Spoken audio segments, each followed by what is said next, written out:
Bismillahirrahmanirrahim. Assalamualaikum warahmatullahi wabarakatuh. Bismillah, alhamdulillah, wassalatu wassalamu ala habibillah Sayyidina Muhammad ibn Abdillah wa ala alihi wa sahbihi wa mawalah. Subhanaka la ilma lana illa ma 'allamtana innaka antal alimul hakim. Wala haula wala quwwah illa billahil aliyyil azim. Allahumma rabbi syrah lana sudurana wa yassir lana umurana wahlul 'uqdatam min alsinatina yafqahu aqwalana. Allahumma fakkihna fid din wa 'allimna at-ta'wil bi rahmatika ya rabbal alamin walhamdulillahi rabbil alamin. Alhamdulillah summa alhamdulillah. Kita nak sambung pembacaan daripada sabdaan-sabdaan Nabi sallallahu alaihi wasallam daripada kitab hadis yang telah disusun, yang telah dikumpulkan riwayatnya oleh Imam Tirmizi ataupun nama penuhnya Abu Isa Muhammad bin Isa bin Saurah At-Tirmizi rahimahullahu taala. Dan kita telah tiba pada muka surat 441 di mana Imam Tirmizi mengumpulkan tajuk-tajuk hadis-hadis berkenaan tentang haji. Dan pada bab yang ke-8 ini kata Imam Tirmizi, babu majaa, bab pada hadis yang telah datang berkenaan fi ayyi mawdi'in, pada tempat manakah ahraman Nabi sallallahu alaihi wasallam telah berihram. Maka lihat kepada Arafah pada baris yang pertama. Maka kata para ulama, wa'lam anna haqiqatal ihram, dan ketahuilah sesungguhnya ihram itu yang sebenarnya adalah bukan sekadar pada waktu itu niat. Ini pandangan Imam Abu Hanifah. Imam Abu Hanifah menyebut pada waktu itu ianya bukanlah sekadar niat. Ianya adalah gabungan daripada niat, daripada ucapan dan juga daripada perbuatan. Ini Imam Abu Hanifah punya pandangan. Sebab itu di sisi Imam Abu Hanifah, apakah itu ihram? Pada waktu itu niat dan perbuatan membawa binatang korban untuk disembelih di Mekah pada zaman tersebut, ataupun pada waktu itu ucapan talbiyah. Itu di sisi Imam Abu Hanifah rahimahullahu ta'ala. Okey. Tapi di dalam mazhab Syafi'i, apakah itu ihram? Ihram itulah sebenarnya niat. Pada waktu itu niat ihram dan tidak boleh melewati miqat kecuali dalam keadaan telah berniat. Riwayat yang ke-808. Maka daripada manakah Nabi pernah berniat ihram? Jom kita lihat. Ada dua hadis dalam bab ini.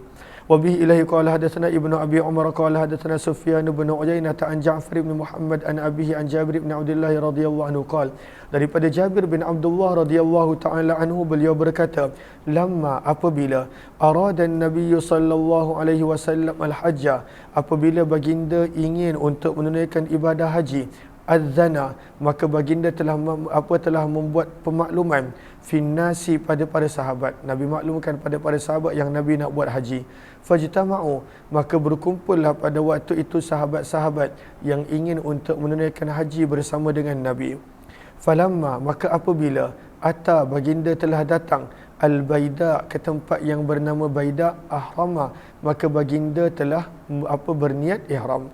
Maka dalam riwayat ini menyebut nama Baida, tapi sebenarnya bukan dekat Baida. Sebelum daripada Baida lagi Nabi telah berniat ihram. Nanti kita baca riwayat 809.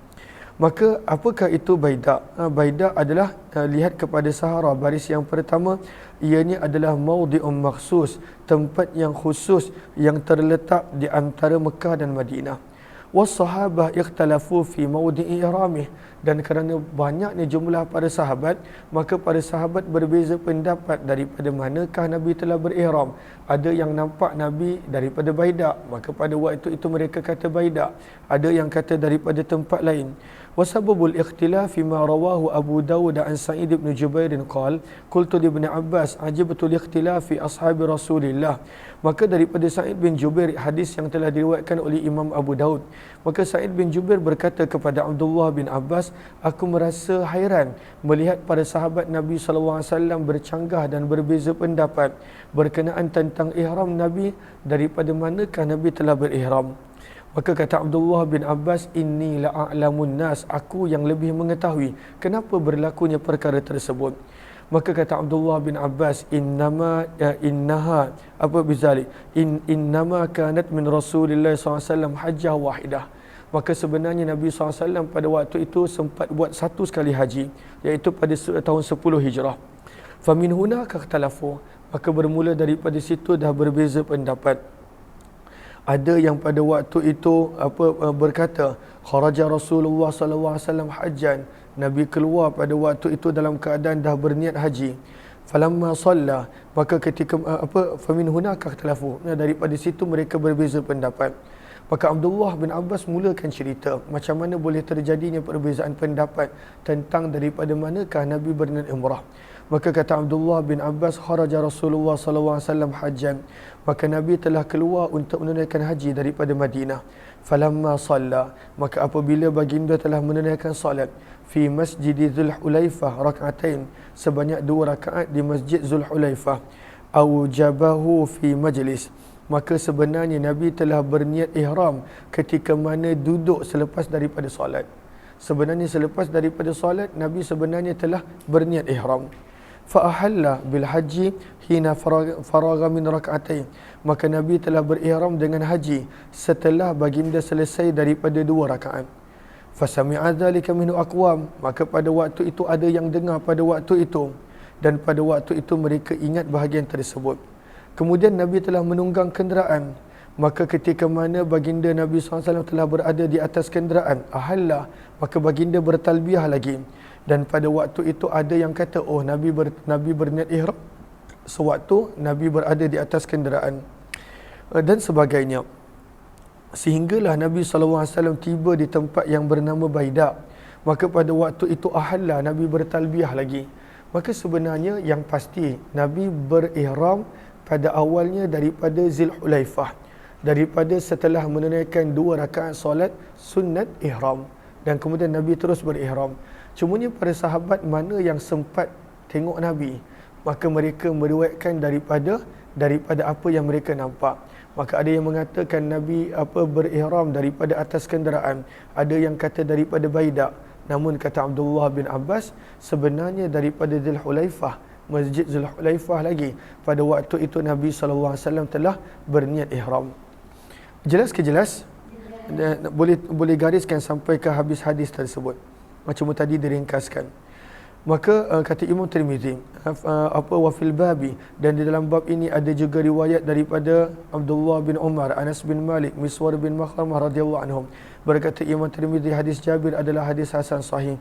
Hadis yang ke-809. Wa bihi ilaihi qala hadatsana Qutaibah bin Sa'id qala hadatsana Hatim bin Ismail an Musa bin Uqbah an Salim bin Abdullah bin Umar an ibn Umar radhiyallahu anhuma, daripada Abdullah bin Umar radhiyallahu taala anhuma, beliau berkata, Al-Baida'ul lati, tempat yang bernama Baida yang takzibuna, kamu telah berdusta, fiha, pada tempat tersebut, berkenaan Nabi SAW.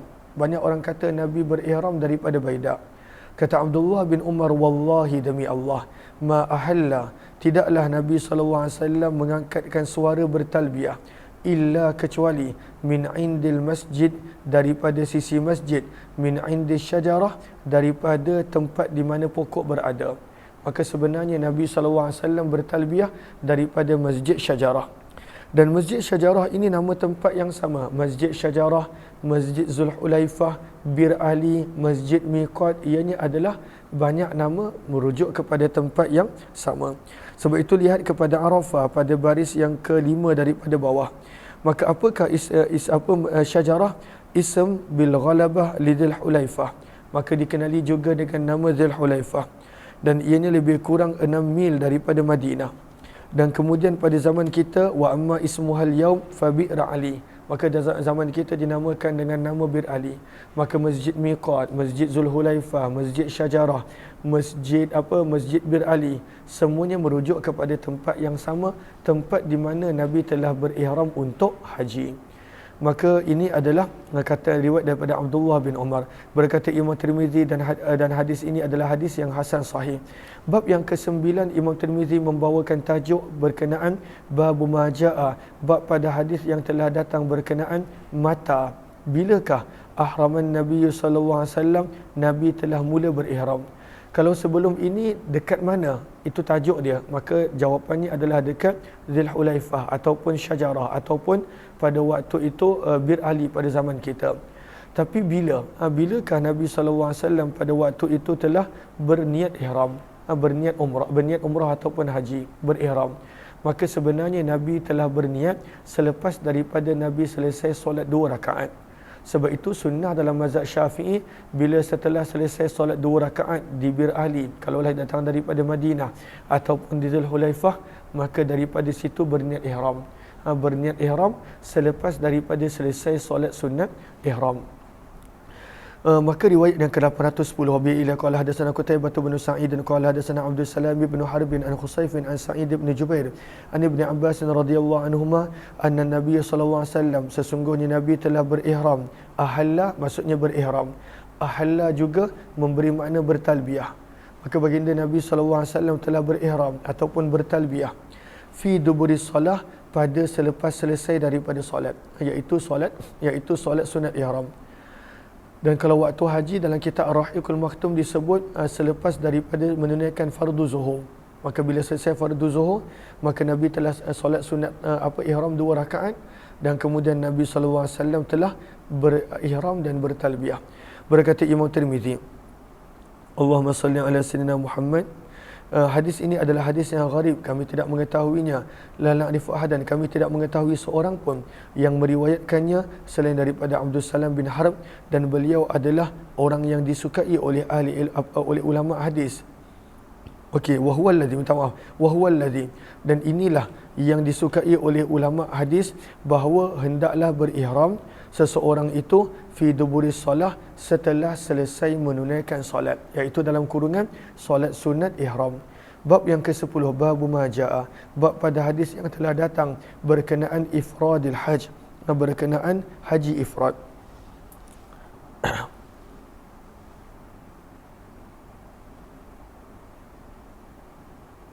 Okey, berkenaan tentang haji ifrad. Maka para ulama berbeza pendapat apakah haji yang Nabi buat. Dan ada ketiga-tiga pendapat. Ada mengatakan Nabi buat haji qiran, maka beliau bawakan hadisnya. Ada mengatakan Nabi buat ifrad, dibawakan riwayatnya. Ada mengatakan Nabi buat tamattu', maka dibawakan riwayatnya. Nanti kita akan baca bila kita berterusan baca hadis ini.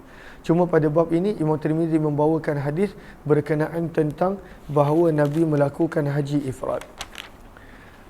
Bab yang hadis yang ke-811. Wa bihi ilaihi qala hadatsana Abu Mus'ab qira'atan an Malik bin Anas an Abdurrahman bin Al-Qasim an Abihi an Aisyah radhiyallahu anha. Daripada Aisyah radhiyallahu taala anha, beliau telah berkata, anna Rasulullah sallallahu alaihi wasallam, sesungguhnya baginda Nabi sallallahu alaihi wasallam, afradal hajj, telah melakukan haji ifrad. Telah melakukan haji ifrad.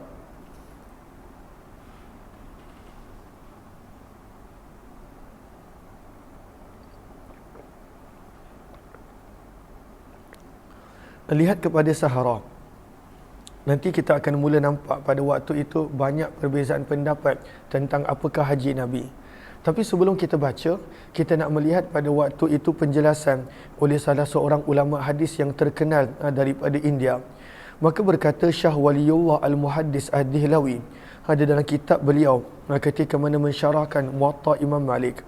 Maka beliau berkata, at-tahqiqu fi hadhil mas'alah, penjelasan dalam persoalan ini adalah, sesungguhnya para sahabat Nabi lam yakhtalifu, mereka tidaklah bercanggah pendapat pada apa yang mereka meriwayatkan daripada perbuatan Nabi sallallahu alaihi wasallam. Lam yakhtalifu, sebab masing-masing pada waktu itu meriwayatkan apa yang mereka nampak, dan jumlah mereka ramai. Pada waktu itu lebih kurang 114, sehingga ada pendapat mengatakan 140,000. Maka pada waktu itu mereka hanya meriwayatkan pada apa yang mereka nampak daripada ibadah Nabi dan perbuatan Nabi sallallahu alaihi wasallam. Maka sebab itu Allahumma salli ala sayyidina Muhammad, mereka meriwayatkan bahawa Nabi telah berihram daripada Zulhulaifah. Mereka meriwayatkan yang Nabi telah melakukan tawaf ketika mana mula-mula sampai. Mereka meriwayatkan bahawa Nabi telah buat sa'i antara Safa dan Marwah.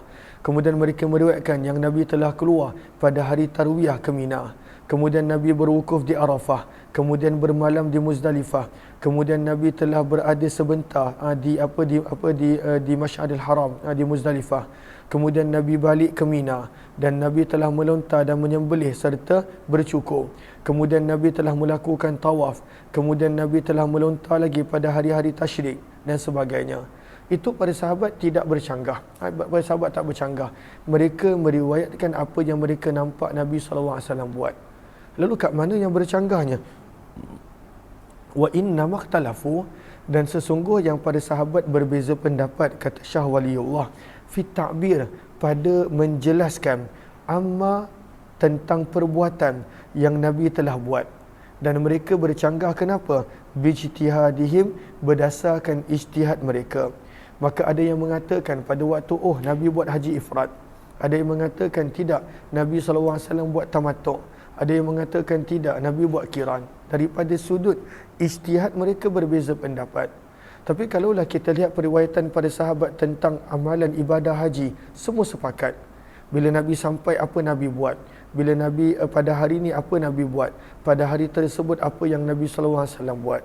Cuma dalam untuk mentakbirkan, menafsirkan apa yang mereka nampak, maka di situ terjadinya perbezaan pendapat. Tapi sebenarnya apa yang mereka uraikan daripada Nabi jelas tentang perjalanan ibadah haji, yang mana Nabi SAW tiba lebih kurang pada 3 Zulhijjah ataupun 4 Zulhijjah, dan Nabi balik selepas hari tasyrik terus ke Madinah. Itu jelas perjalanan Nabi selama 10 hari yang Nabi berada di Mekah, dan juga manasik haj pada waktu itu adalah jelas, kata para ulama.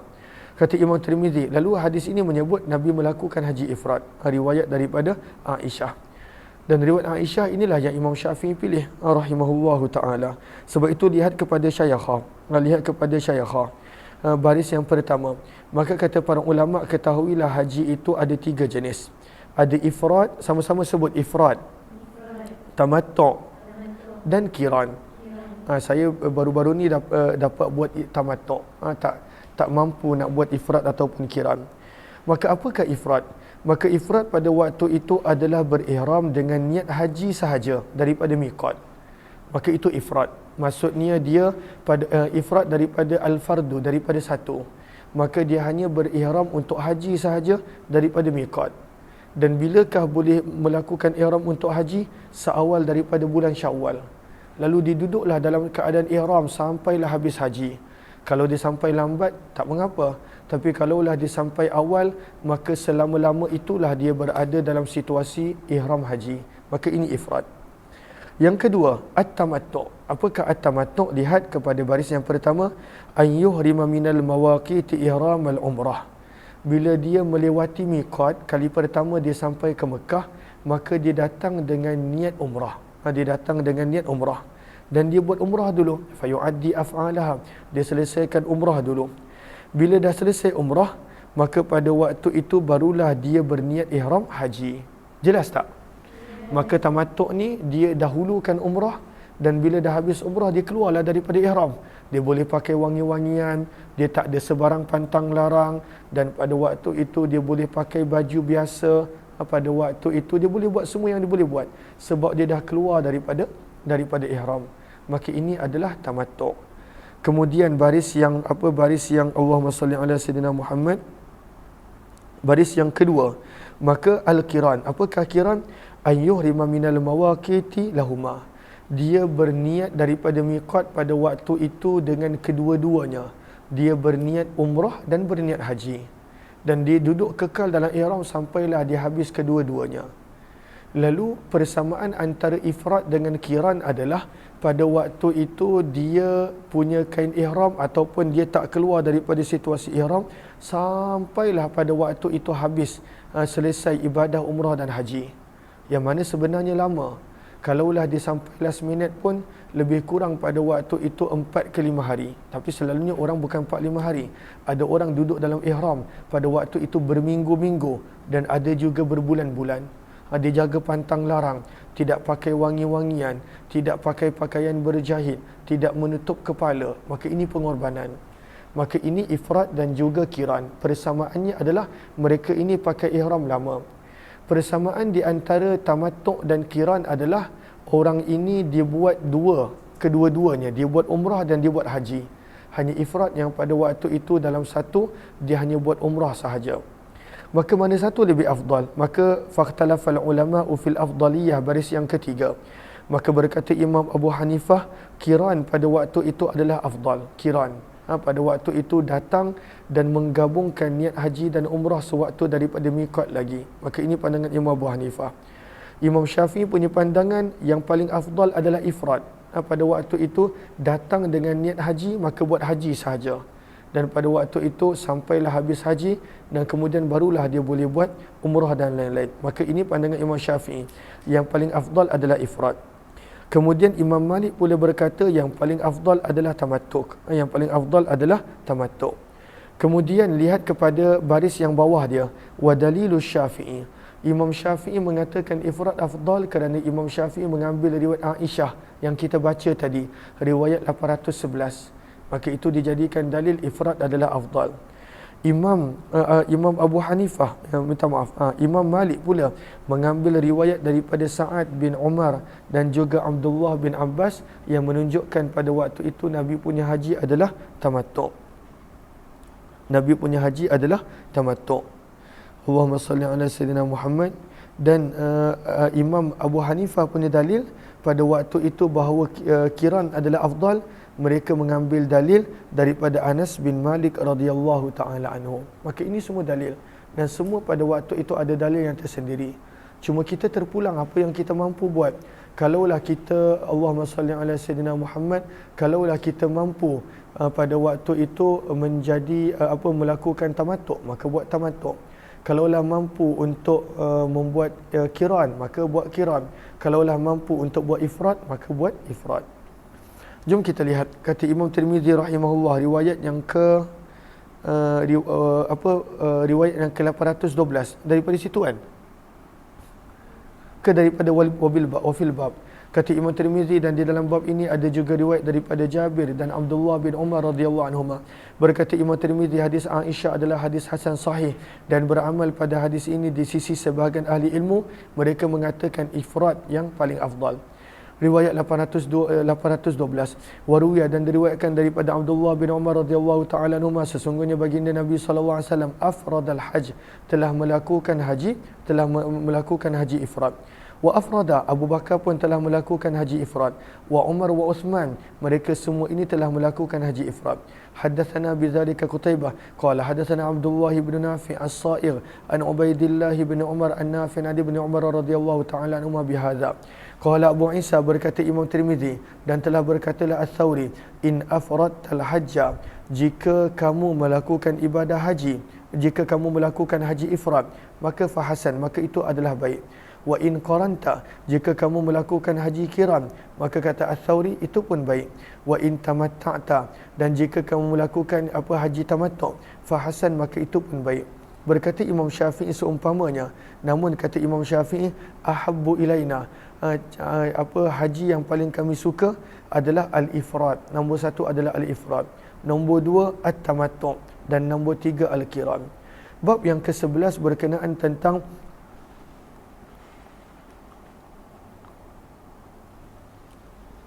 babu ma ja'a, bab pada hadis dan riwayat yang telah datang berkenaan al-jam'i, menggabungkan di antara haji dan umrah, di dalam niat dan juga di dalam ihram, menggabungkan haji dan umrah. Maka ini menjadi kiran, sebagai kiran. Riwayat 813. Wa bi ilai qala hadatsana Qutaibah qala hadatsana Ahmad bin Zaid an Humaid an Anas bin Malik radhiyallahu anhu. Kata Anas bin Malik radhiyallahu taala anhu, aku telah mendengar Nabi sallallahu alaihi wasallam bersabda, labbaika. Pada waktu itu Nabi bertalbiyah dengan menggunakan perkataan bi umratin wa hajjatin, dengan umrah dan haji. Maka ini menjadi dalil untuk orang yang mengatakan bahawa haji Nabi adalah haji kiran, dan pada waktu itu mereka menyebut kiran sebagai haji yang paling afdal.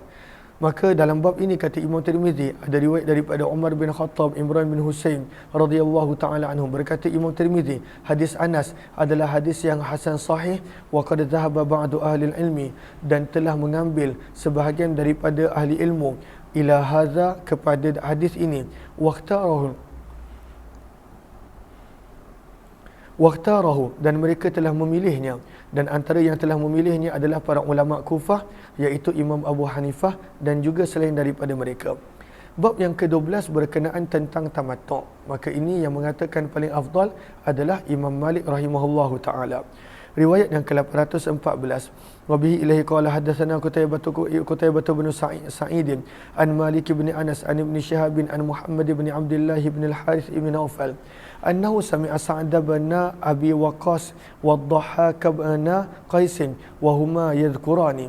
Kedua-duanya Sa'ad bin Abi Waqqas dan Dhahhak bin Qais radhiyallahu taala anhuma, keduanya menyebut berkenaan tentang tamattu' sewaktu melakukan umrah yang digabungkan dengan haji. Faqala Dhahhak, maka berkatalah Dhahhak bin Qais, la yasna'u dhalika, tidaklah yang melakukannya, iaitu pada waktu itu tamattu', illa, maksudnya Sa'ad bin Abi Waqqas dan Dhahhak bin Qais, mereka sedang yazkuran, bercerita tentang pada waktu itu haji tamattu', iaitu menggabungkan umrah dengan haji. Maka bila mendengar perkara tersebut, maka sahabat Nabi Dhahhak bin Qais berkata, la yasna'u zalika, tiada yang melakukannya kecuali orang yang jahil tentang perintah Allah Subhanahu wa taala. Maka lihat kepada Sahara, baris yang pertama.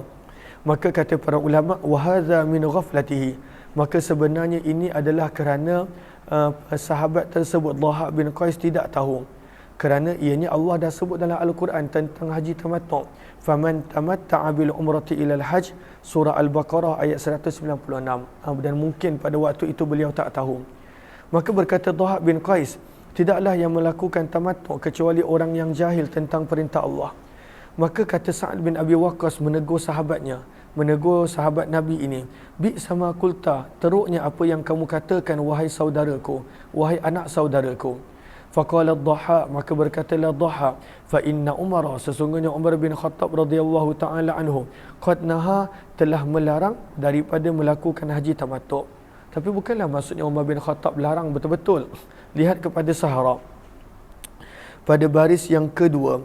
Maka Allahumma salli ala sayyidina Muhammad, Umar bin Khattab larang bukan maksudnya Umar bin Khattab tak bagi buat haji tamattu', tetapi kerana Umar bin Khattab berpandangan al-ifrad afdal minhuma, bahawa yang paling baik adalah pada waktu itu haji ifrad.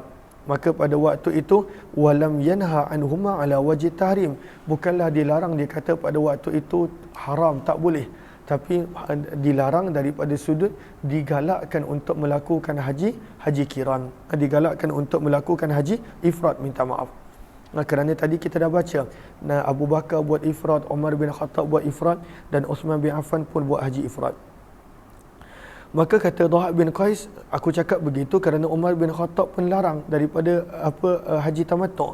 Maka berkatalah Sa'ad, qad sana'a Rasulullah, sungguh Nabi SAW telah melakukannya, wa sana'naha ma'ahu, dan kami pun pernah melakukan haji tamattu' bersama dengan Nabi SAW. Kata Imam Tirmizi, hadis ini adalah hadis yang sahih. Riwayat 815. Wa bi ilai qala hadatsana Abd bin Hubaid qala akhbarani Ya'qub bin Ibrahim bin Sa'd qala hadatsana Abi an Salih bin Kaisan an Ibn Shihab anna Salim bin Abdullah hadatha annahu sami'a rajulan min ahli Syam wa huwa yas'alu Abdullah bin Umar. Pernah seorang daripada Syam tabi'in telah bertanya kepada sahabat Nabi Abdullah bin Umar tentang haji tamattu', yang mana bil umrati ilal hajj, menggabungkan antara umrah dan haji. Maka berkatalah Abdullah bin Umar, hiya halal, boleh, tak ada masalah kalau nak buat haji tamattu', kata Abdullah bin Umar. Maka berkatalah lelaki Syam tadi, inna aba qad naha anha, sesungguhnya ayah kamu Umar bin Khattab melarang daripada melakukan tamattu'.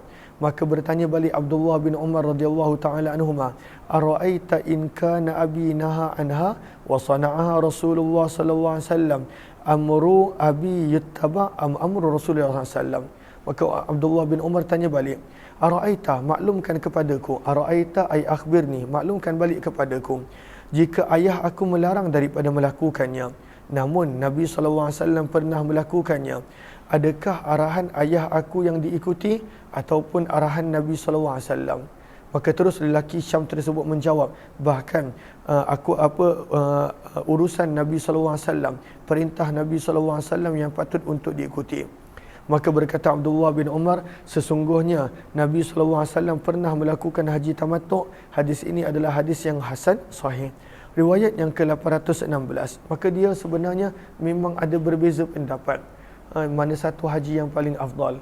Lalu sebab itu masing-masing memberi makluman berdasarkan apa yang mereka nampak dan mereka tahu.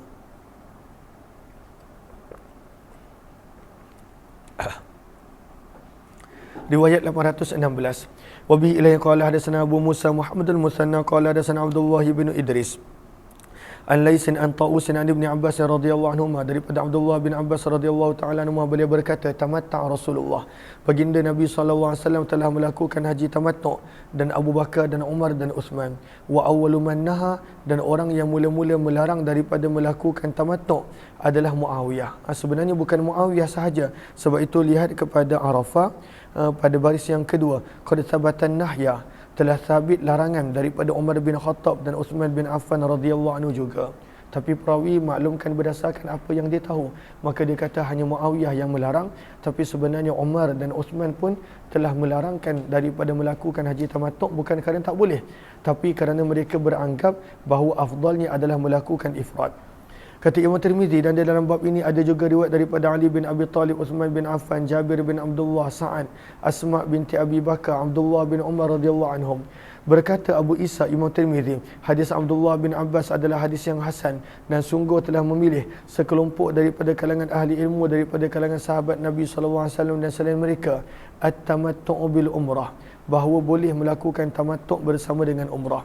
Wat tamattu', maka apakah itu tamattu'? Tamattu' adalah ayyadkhula, bahawa masuk seseorang itu bi umratin, dengan niat untuk mengerjakan umrah pada bulan-bulan haji. Summa yuqima, kemudian dia pun tinggal dekat Mekah. Bila dah habis umrah dia pun tinggal di Mekah. Ada yang tinggal seminggu, ada yang tinggal sebulan sebelum haji, ketika mana berada di Mekah. Allahumma salli ala habibina Muhammad. Summa yuqima hatta yahujja, kemudian beliau tidak tinggal di Mekah sehingga datangnya hari-hari haji. Fahuwa mutamatti', maka ini adalah orang yang pada waktu itu mendapat manfaat, bersenang-senang. Dia masuk dengan apa, dia punya ihram tak lama, dia masuk buat umrah, keluar daripada ihram, tahallul dan sebagainya, dan dia bersenang-senang, tak ada pantang larang dan sebagainya. Sebab itu dipanggil mutamatti'. Mutamatti'. Okey, wa alaihi, maka orang yang buat haji tamattu' ini, dia kena pada waktu itu bayar dam. Apa yang dia mampu daripada binatang-binatang yang dibenarkan untuk dilakukan korban, sama ada unta, kambing, lembu dan sebagainya. Maka lihat kepada Arafah, okey, maka berkenaan tentang dam ini, apakah hukum dia? Adakah boleh makan orang yang buat ini ataupun tak boleh?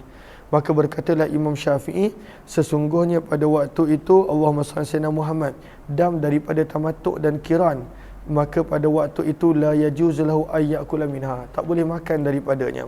Tapi Imam Abu Hanifah berkata ianya adalah dam kesyukuran, maka boleh untuk makan daripadanya. Imam Abu Hanifah kata boleh makan daging yang kita telah sembelih binatang untuk dam.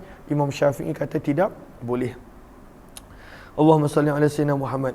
Faman lam yajid, barang siapa yang tak ada binatang untuk dikorbankan, dia tak ada, dia susah, dia miskin, maka hendaklah dia berpuasa 3 hari pada hari-hari haji, dan 7 hari ketika mana dia telah pulang kepada keluarganya. Maka apakah 3 hari yang digalakkan untuk dia berpuasa? Wa yustahabbu, dan digalakkan untuk orang yang melakukan haji tamattu', apabila nak berpuasa 3 hari pada hari haji, maka hendaklah dia berpuasa pada 10 hari pertama Zulhijjah. Wa yakunu akhiraha, dan pada waktu itu pengakhirnya adalah hari Arafah 9 Zulhijjah. Fa illam yasum, namun kalaulah dia tidak berpuasa pada 10 hari pertama Zulhijjah, maka dia boleh berpuasa pada hari tasyrik mengikut pandangan sebahagian daripada ahli ilmu daripada kalangan sahabat Nabi SAW. Antara mereka adalah Abdullah bin Umar, Aisyah, dan inilah pandangan Imam Malik, Imam Syafi'i, Ahmad dan juga Ishaq bin Rahway. Wa qala ba'dhum, ada yang mengatakan tidak boleh berpuasa pada hari tasyrik, dan inilah pandangan para ulama daripada kalangan Imam Abu Hanifah. Maka adakah pada waktu itu boleh berpuasa pada hari tasyrik ataupun tidak? Maka para ulama berbeza pendapat. Bab yang ke-13, bab ma ja'a fi talbiyah, bab pada hadis yang telah datang berkenaan tentang talbiyah. Apakah itu talbiyah? Kita pun tahu talbiyah, dia punya sirah, lafaz dan perkataannya. Hadis yang ke-817. Wa bi ilaihi qala hadatsana Ahmad bin Mani'in qala hadatsana Ismail bin Ibrahim an Ayyub an Nafi' bin Umar radhiyallahu anhuma. Daripada Abdullah bin Umar radhiyallahu taala anhuma, beliau berkata, adalah talbiyah Nabi sallallahu alaihi wasallam, labbaik Allahumma labbaik. Silakan. Labbaik la syarika lak labbaik. Innal hamda wan ni'mata lak wal mulk la syarika lak. Maka ini adalah talbiyah. Labbaika maksudnya aku hadir menyahut jemputan dan panggilanmu ya Allah. Maka pada waktu itu maksud daripada talbiyah. Maka sebab itu lihat kepada Arafah pada baris yang kelima daripada bawah. Maka kata para ulama, sunnah untuk berhenti pada 4 tempat daripada talbiyah. Mustahabun sunnah. Labbaik Allahumma labbaik 1. Labbaik la syarika lak labbaik 2. Innal hamda wan ni'mata laka wal mulk 3. La syarika lak 4. Maka sunnah untuk berhenti pada 4 tempat ini. Kata para ulama, wa yusannul jahru, dan disunnahkan untuk bertalbiyah dengan suara yang kuat untuk lelaki. La lahunna, tidak sunnah untuk bertalbiyah dengan suara yang kuat bagi perempuan. Ini berkenaan tentang talbiyah. Apakah maksud daripada talbiyah? Lihat kepada baris yang ketiga daripada bawah. Wa taqdirul ibarati hakadha. Maka apakah maksud talbiyah? Alubbu laka ilbaban ba'da ilbab. Alubbu, aku menyahut panggilanmu ya Allah, ilbaban ba'da ilbab, secara terus menerus, yang mana diringkaskan menjadi perkataannya labbaik Allahumma labbaik. Okey, maka ini adalah ni. Nanti kita akan belajar bahawa Abdullah bin Umar ada talbiyah yang dia tambah berbanding dengan talbiyah yang kita baca ini. Riwayat yang ke-818. Wa bi ilai qala hadatsana Qutaibah qala hadatsana Laysu an Nafi' an Ibn Umar radhiyallahu anhuma annahu ahalla, sesungguhnya Abdullah bin Umar telah bertalbiyah. Ahalla pada waktu itu bertalbiyah. Fantalaqa, maka beliau telah berjalan, yuhillu, sambil bertalbiyah, dan pada waktu itu talbiyah beliau berbunyi labbaik Allahumma labbaik la syarika lak labbaik innal hamda wan ni'mata laka wal mulk la syarika lak. Qala, maka berkata perawi, dan Abdullah bin Umar sentiasa berkata, inilah talbiyah Nabi sallallahu alaihi wasallam. Wa kana, dan adalah beliau, yazidu, ada menambah daripada sisi beliau selepas daripada selesai talbiyah Nabi sallallahu alaihi wasallam ungkapan labbaik labbaik, labbaik labbaik wa sa'daik wal khairu fi yadaik labbaik war rukba ilaik wal amal. Maka ini adalah penambahan yang dilakukan oleh Abdullah bin Umar radhiyallahu taala anhuma. Kata Imam Tirmizi, hadis ini adalah hadis yang hasan sahih. Berkata Imam Tirmizi, dan di dalam bab ini ada juga riwayat daripada Abdullah bin Mas'ud, Jabir bin Abdullah, Aisyah dan Abdullah bin Abbas serta Abu Hurairah radhiyallahu taala anhum.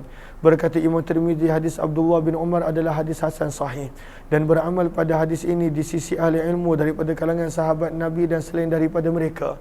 Dan inilah pandangan Sufyan Ats-Tsauri, Imam Syafi'i, Imam Ahmad dan juga Ishaq bin Rahway. Berkata Imam Syafi'i, fa in zada, maka ini hukum, dibawakan riwayat Abdullah bin Umar untuk mengeluarkan hukum. Maka kata Imam Syafi'i, maka jika fa in zada, maka jika pada waktu itu ada yang menambah pada talbiyah sesuatu daripada perkataan ta'zimillah yang mengagungkan Allah, fala ba'sa, maka tidak mengapa dan boleh, kata Imam Syafi'i. Maka daripada riwayat Abdullah bin Abbas inilah dikeluarkan hukum bahawa boleh menambah pada talbiyah perkataan yang mengagungkan Allah Subhanahu wa taala. Namun kata Imam Syafi'i, wa ahabbu, namun aku suka an yaktasira, untuk diringkaskan talbiyah berdasarkan kepada hanya talbiyah Nabi sallallahu alaihi wasallam sahaja. Qala Syafi'i, berkata Imam Syafi'i, wa innama qulna, dan hanya sahaja kami berkata, la ba'sa, tidak mengapa dengan penambahan yang mengagungkan Allah padanya, lima ja'a, kerana telah datang daripada riwayat Abdullah bin Umar, dan beliau adalah seorang yang menghafal talbiyah Nabi sallallahu alaihi wasallam, kemudian beliau telah menambah pada talbiyahnya perkataan labbaik war rukba ilaik wal amal. Ada orang hon ke? Tak ada. Okey, jelas ke jelas? Okey. Bab yang ke-14. Sekejap saya nak ambil wuduk sekejap. 5 minit insya-Allah. Ya Allah, minta maaf.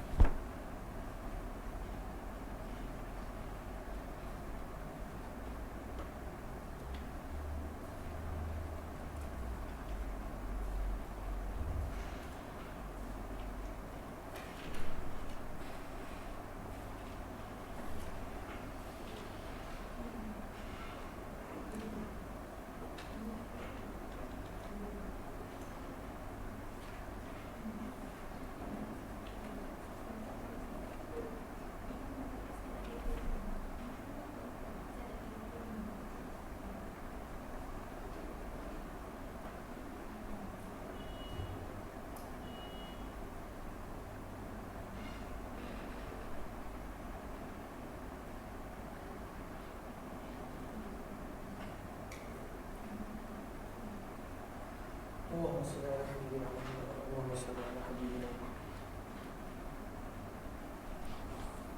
Allah.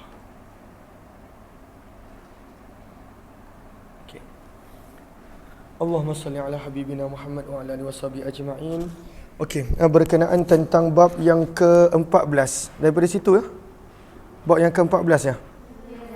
Okey, bab yang ke-14, bab majaa, bab pada hadis yang telah datang berkenaan fadli talbiyah, kelebihan bertalbiyah, wan nahar, dan kelebihan menyembelih binatang pada 10 Zulhijjah dan juga hari tasyrik. Riwayat yang ke-819, wa bi ilai qala hadatsana Muhammad bin Rafi' qala hadatsana Ibnu Abi Fudayk wa hadatsana Ishaq bin Mansur qala hadatsana Ibnu Abi Fudayk an ad-Dhahhak bin Utsman an Muhammad bin al-Munkadir an Abdurrahman bin Yarbu an Abi Bakr as-Siddiq radhiyallahu anhu.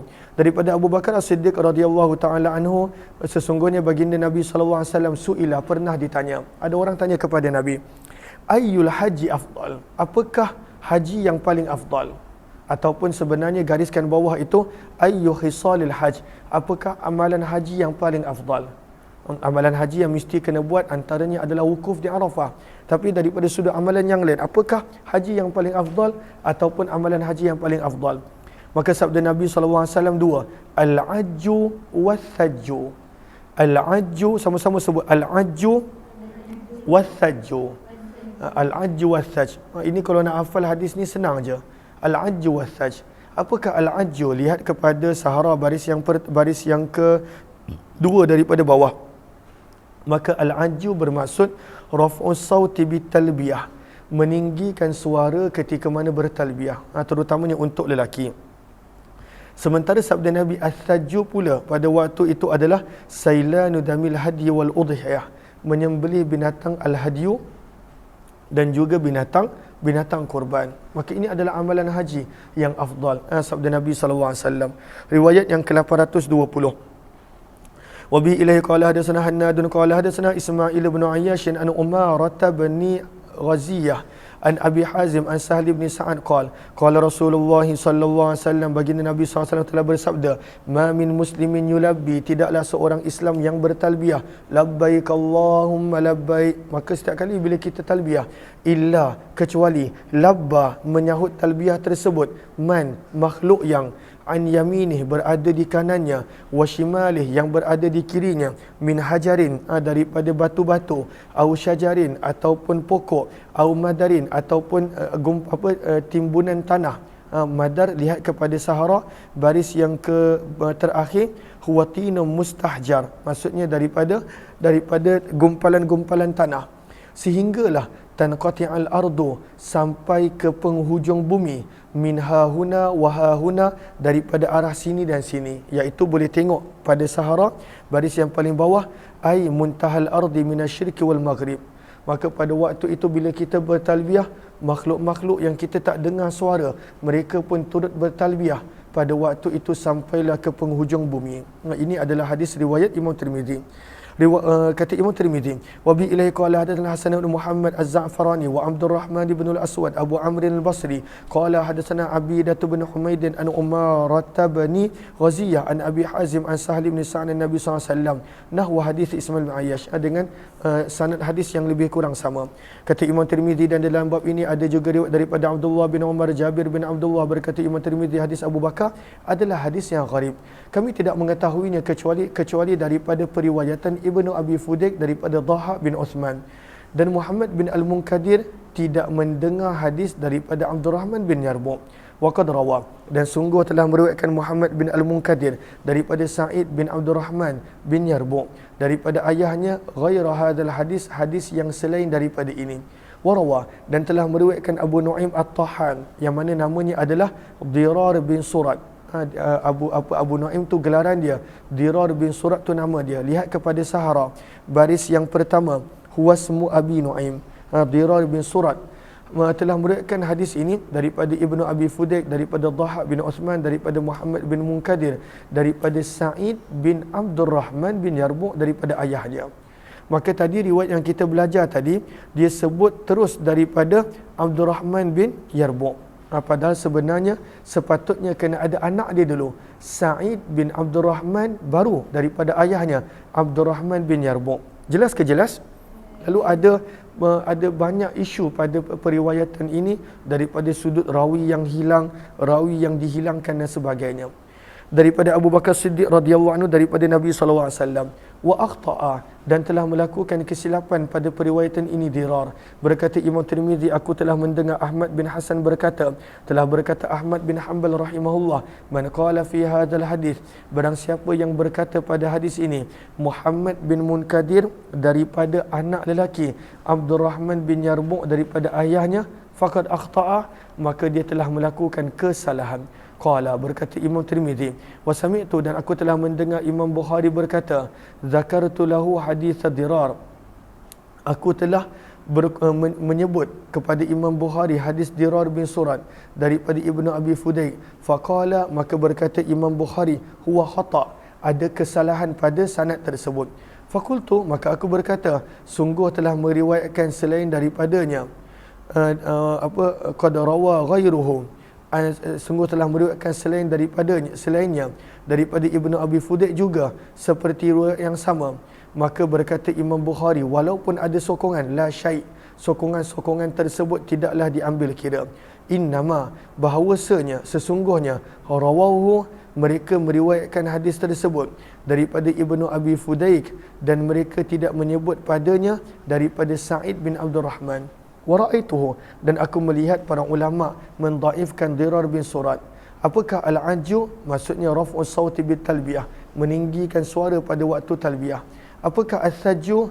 Nahrul budun, menyembelih binatang korban. Maka sebab itu kita digalakkan untuk meninggikan suara, terutamanya lelaki, sewaktu bertalbiyah, kerana itu adalah antara haji yang afdal.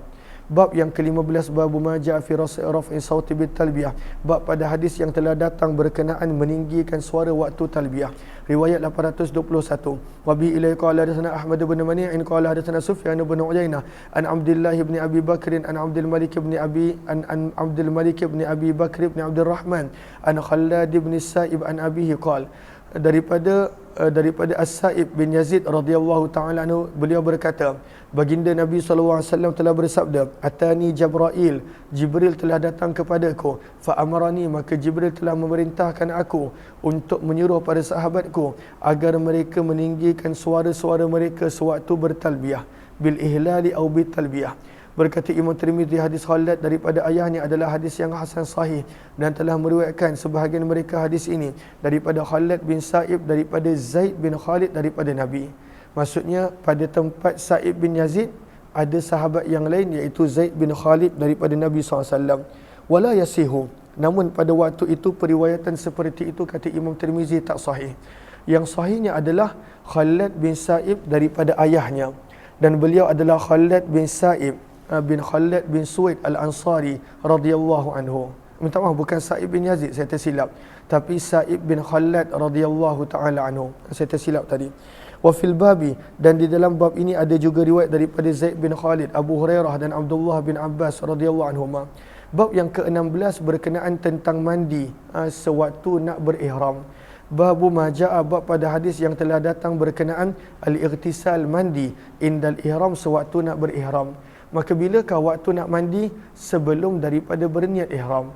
Bahkan kalau kita lihat dalam susunan yang kita akan baca nanti dalam riwayat Muslim daripada hadis riwayat Jabir, antara hadis yang menceritakan daripada awal hingga akhir perbuatan haji Nabi adalah hadis riwayat Jabir yang ada dalam Sahih Muslim, hadis yang panjang.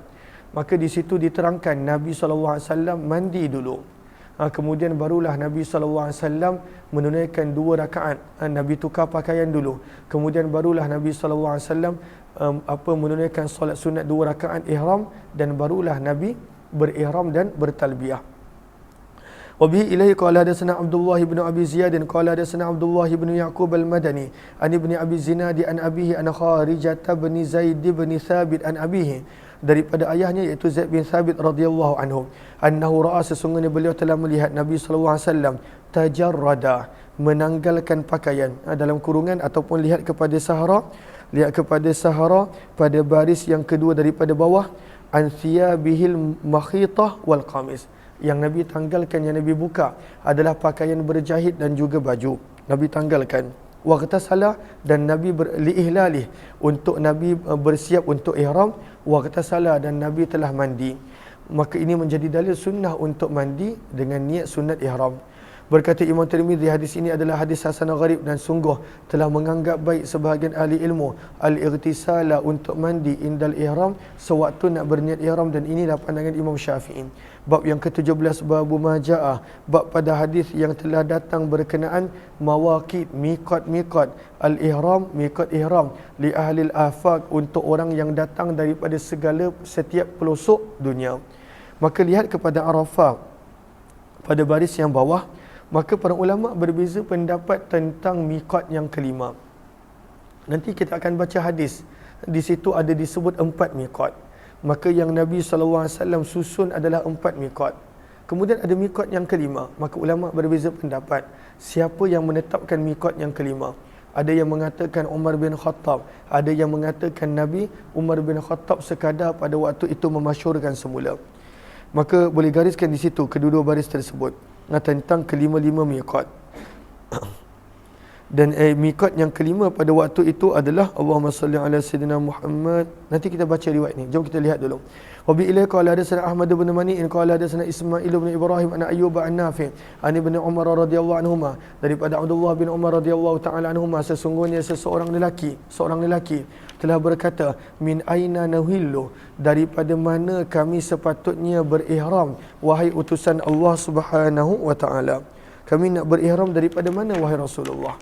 Maka sabda baginda Nabi SAW, yuhillu, berihramlah ahlul Madinah, penduduk Madinah daripada Zulhulaifah, penduduk Syam daripada Juhfah, penduduk Najd daripada Qarn. Qal, dan berkata, wa ahlul Yaman daripada Yalamlam. Maka apakah ihram, miqat yang kelima yang tak ada dalam 4 ini? Itulah miqat zatu irkin, untuk orang yang datang daripada Iraq. Boleh lihat pada muka surat sebelum ini, Arafah pada baris yang paling bawah, zati irkin lil iraqiyin wa hiya khamisah. Maka ini adalah 5 miqat jika datang daripada luar, daripada kawasan Mekah. Kata Imam Tirmizi, dan dalam bab ini ada juga riwayat daripada Abdullah bin Abbas, Jabir bin Abdullah, Abdullah bin Amr radhiyallahu anhum. Berkata Imam Tirmizi, hadis Abdullah bin Umar adalah hadis yang hasan sahih, dan beramal pada hadis ini di sisi ahli ilmu. Riwayat 824. Wa bi ilaihi qala hadatsana Abu Quraib bin qala sana Waqi' an Sufyan an Yazid bin Abi Ziyad an Muhammad bin Ali an Ibn Abbas radhiyallahu anhuma, daripada Abdullah bin Abbas radhiyallahu anhuma, sesungguhnya baginda Nabi sallallahu alaihi wasallam waqata, telah menetapkan miqat untuk penduduk al-Masyriq, untuk penduduk daripada timur, al-Aqiq, iaitu al-Aqiq. Maka ini dalil untuk orang yang mengatakan sebenarnya Zatu Irkin adalah miqat yang memang Nabi dah tetap lama, cuma Umar bin Khattab pada waktu itu masyhurkan semula. Apakah miqat al-Aqiq? Lihat kepada Sahara, maudi' qaribun min Zati Irkin, tempat yang dekat dengan tempat yang bernama Zatu Irk. Maka sebab itu ini menjadi dalil untuk orang yang mengatakan Zatul Irq pun adalah miqat yang telah ditetapkan oleh Nabi SAW. Berkata Imam Tirmizi, hadis ini adalah hadis yang hasan. Bab yang ke-18, babu maja'a, bab pada hadis yang telah datang berkenaan fima, berkenaan tentang apa yang la yajuzu, tidak boleh, lil muhrim, untuk orang yang berada dalam keadaan ihram, lubusuh, untuk memakainya. Riwayat 825. Wa bihi ilaihi qala hadatsana Qutaibah qala hadatsana Laisu an-Nafi' an Ibnu Umar radhiyallahu anhuma, daripada Abdullah bin Umar radhiyallahu taala anhuma, sesungguhnya beliau berkata, qama, telah bangun, rajulun, seorang lelaki. Pada waktu itu seorang lelaki telah bangun. Maka dia pun berkata, ya Rasulullah, wahai utusan Allah Subhanahu wa taala, madza ta'muruna, apakah yang Tuhan perintahkan kami untuk kami pakai, minas thiyabi, daripada pakaian, fil hurum, sewaktu kami dalam ihram. Maka sabda Nabi SAW, la talbasu, janganlah kamu pakai al-qamis, akan baju, ataupun qamis ini seolah-olah macam baju Melayu ataupun baju kemeja, tapi ringkasnya adalah baju. Walas sarawilat, tidak boleh memakai kain. Walal baranis, tidak boleh memakai topi. Walal amaim, tidak pula serban. Wal khifaf, dan juga tidak pula akan khuf, stokin yang diperbuat daripada kulit. Illa, kecuali bahawa adalah seseorang itu laisat lahu na'lan, dia tidak ada slipper dan kasut, maka bolehlah pada waktu itu dia memakai kedua khufnya, falyalbas al-khuffain. Namun pada waktu itu dia kena pendekkan khuf dia kena potong. Kalau khuf pada waktu itu kebiasaannya menutup sampai Allahumma salli ala sayyidina Muhammad, buku lali pun ditutup. Maka sabda Nabi, maka hendaklah dipotong, dan pada waktu itu khuf tersebut tidaklah boleh melebihi ka'bain, tak boleh melebihi buku lali. Wala talbasu, dan janganlah kamu memakai syai'an, sesuatu pun, minas thiyabi, daripada pakaian, massahu za'faran, yang telah disentuh dengan wangian. Az-za'faran maksudnya atib, wangian. Wala talbis al-kufazain, dan tidak boleh memakai sarung tangan. Tapi lihat kepada sahara, pada baris yang pertama hujung sekali, Allahumma salli ala sayyidina Muhammad, walahu azrarun ala sa'idain. Tapi kalau nak pakai sarung lengan boleh, sarung tangan yang tak boleh. Sarung lengan pada waktu itu tidak ada masalah. Berkata Imam Tirmizi, hadis ini adalah hadis hasan sahih, dan inilah amalan di sisi para ahli ilmu. Bab yang ke-19, babu maja'a, bab pada hadis yang telah datang berkenaan lubsis sarawil, memakai kain, wal khuffain, dan memakai khuf, lil muhrim, untuk orang yang berada di dalam ihram, idza lam yajid izar, apabila dia tidak ada seluar. Dan pada waktu minta maaf, as-sarawil maksudnya seluar, minta maaf, as-sarawil maksudnya seluar, al-izar maksudnya kain. Tadi pun kena betulkan terjemahan tadi. Sarawil maksudnya seluar, izar maksudnya kain. Minta maaf. Allahumma salli ala sayyidina Muhammad. Sebenarnya tengah mengantuk sekejap, tengah mengantuk sedikit. Kita baca lagi bab yang terakhir, ada lagi 3 minit. Maka boleh untuk pakai kain seluar dan juga khuf ketika mana orang yang berada dalam ihram tidak ada kain dan tidak ada selipar ataupun kasut. Tapi pada waktu itu syaratnya apa? Syaratnya pada waktu itu lihat kepada syaikha, baris yang keempat daripada bawah, masyrutatun bi ahadi syartain. Pada waktu itu tak boleh lari daripada 2 syarat. Jumpa tak? Okey. Yang pertama, qata'ul khuffaini min asfal minal ka'bain. Kalaulah khuf tadi menutup pada waktu itu buku lali, kena pada waktu itu potong, dan hanya boleh dipakai bawah daripada buku lali. Itu satu. Yang kedua, al-ittizaru bisarawil. Seluar tadi mesti dipakai seperti kain, bukan dipakai sarung, mesti dipakai seperti kain. Dipakai seperti kain pun bukan macam kain zaman kita. Kain zaman kita dah menjadi kain sarung, tetapi macam kain ihram, cuma pada waktu itu seluar, dan pada waktu itu dipakai seperti kain ihram. Itu maksud daripada al-ittizar, menjadikan seperti kain akan seluar tersebut. Bi an yashuqqaha, bahawa dengan membelahnya, dan pada waktu itu menjadikan seumpama selendang. Macam mana kalau kita ada selendang kita pakai dekat bawah, maka dipakai seperti itu. Tapi kalau nak pakai sarung, hatta kain sarung sekalipun, maka itu tidak boleh. Allahumma salli ala sayyidina Muhammad. Riwayat 826. Wa bi'la qala hadatsana Ahmad bin Abdah ad-Dabbi al-Basri qala hadatsana Yazid bin Zura'in qala hadatsana Ayyub qala hadatsana Amr bin Dinar an Jabir bin Zaid an Ibn Abbas radhiyallahu anhuma qala, daripada Abdullah bin Abbas radhiyallahu ta'ala anhuma, beliau berkata, aku telah mendengar Nabi sallallahu alaihi wasallam bersabda, al-muhrim, orang yang berada dalam keadaan ihram, idza lam yajid al-izar, apabila tidak ada kain, falyalbas sarawil, maka hendaklah dipakai seluar. Tapi bukan maksud pakai sarung, pakai dengan memotong bahagian tengah. Wa idza lam yajidin na'lain, bila tidak ada kedua kasut ataupun selipar, falyalbasul khuffain, maka pakailah khuf. Wa bi ilayhi qala hadatsana Qutaibah qala hadatsana Hammad bin Zaid an Amrin nahwa. Kata Imam Tirmizi, dan di dalam bab ini ada juga riwayat daripada Abdullah bin Umar dan Jabir radhiyallahu anhum. Berkata Imam Tirmizi, hadis ini adalah hadis hasan sahih dan beramal pada hadis ini di sisi sebahagian ahli ilmu. Qalu, mereka berkata, idza lam yajidil muhrim, apabila orang yang dalam ihram tidak mendapati al-izara, sebarang kain, labisa sarawil, maka dia boleh memakai seluar. Wa idza lam yajidin na'lain, apabila tidak mendapati akan adanya selipar ataupun kasut, labisal khuffain, maka pakailah khuf. Dan inilah pandangan Imam Ahmad bin Hanbal. Wa qala ba'du, namun sebahagian daripada para ahli ilmu, kata Imam Tirmizi, berkenaan tentang hadis Abdullah bin Umar yang kita baca tadi daripada Nabi sallallahu alaihi wasallam, di mana baginda bersabda, idza lam yajid na'lain, maka apabila tidak ada kedua selipar, maka pakailah khuffain. Wal yaqta'huma, dan hendaklah memotong khuf tadi asfal, bawah daripada buku lali. Dan inilah pandangan Sufyan Ats-Tsauri dan Asy-Syafi'i, bahawa ada syarat-syarat pada setiap yang pantang larang yang Nabi sallallahu alaihi wasallam sebut tadi. Bab yang ke-20, bab ma jaa fil ladzi yuhrimu alaihi qamisun aw jubbah. Bab pada hadis yang telah datang berkenaan tentang seseorang yang berihram namun masih lagi ada baju ataupun jubbah, jubbah di atas badannya. Qamis adalah lebih kurang Allahumma salli ala sayyidina Muhammad, seperti baju kemeja ataupun baju Melayu ataupun t-shirt yang mana separuh sehingga kepada pinggang. Adapun jubbah adalah pakaian yang pada waktu itu labuh dan pada waktu itu dipakai ke bawah. Cumanya jubbah zaman dulu tidaklah seperti jubbah pada zaman kita. Maka kalaulah seseorang itu dia terlupa nak buka ataupun dia tak tahu kena buka, maka hendaklah dia buka dengan segera. Tak boleh pada waktu itu dia nak ambil masa dulu, berjalan balik bilik dan sebagainya. Kena buka dengan segera. Kalaulah dia ambil masa, maka pada waktu itu dia kena bayar dam. Riwayat 826. Wa bi ilaihi qala hadatsana Qutaibah qala hadatsana Abdullah bin Idris an Abdul Malik bin Abi Sulaiman an Atha an Ya'la bin Umayyah radhiyallahu anhu qala ra'a Rasulullah sallallahu alaihi wasallam, baginda Nabi sallallahu alaihi wasallam telah melihat seorang Arab Badui qad ahrama, yang telah berihram, wa alaihi jubbah, namun pada tubuh badannya ada jubbah. Fa amarahu, maka Nabi memerintahkannya an yanzi'ah, untuk segera mencabutnya, membukanya. Maka lihat kepada syaykhah baris yang kedua daripada bawah, al-amru bin naz'i lil wujub, maka ini adalah wajib. Tak boleh pakai pakaian berjahit dan pada waktu itu pakaian bersarung sewaktu ihram. Maka bila Nabi perintahkan, maka ini adalah perintah wajib untuk buka. Lianna lubsal makhid, kerana memakai pakaian yang berjahit dan bersarung selepas daripada berniat ihram adalah haram untuk lelaki. Thumma, kemudian bagaimana cara nak membukanya? Kalaulah pada waktu itu buka daripada atas, maka pada waktu itu menutup kepala, kena dam yang lain pula.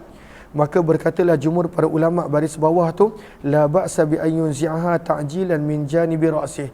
Tak ada masalah untuk membuka daripada arah atas kepala dengan syarat pada waktu itu bersegera. Maka tak dikira sebagai menutup kepala. Wa bi ilaihi qala hadatsana Ibnu Abi Umar qala hadatsana Sufyan an Amr bin Dinar an Atha an Safwan bin Abi Ya'la an abihi an Nabi sallallahu alaihi wasallam nahwah, riwayat yang lebih kurang sama dengan matan yang lebih kurang sama. Qala Abu Isa, berkata Imam Tirmizi, wa hadza ashah, sanad yang kedua ini lebih sahih daripada sanad yang pertama, dan pada hadis ini sebenarnya ada kisah yang tersendiri.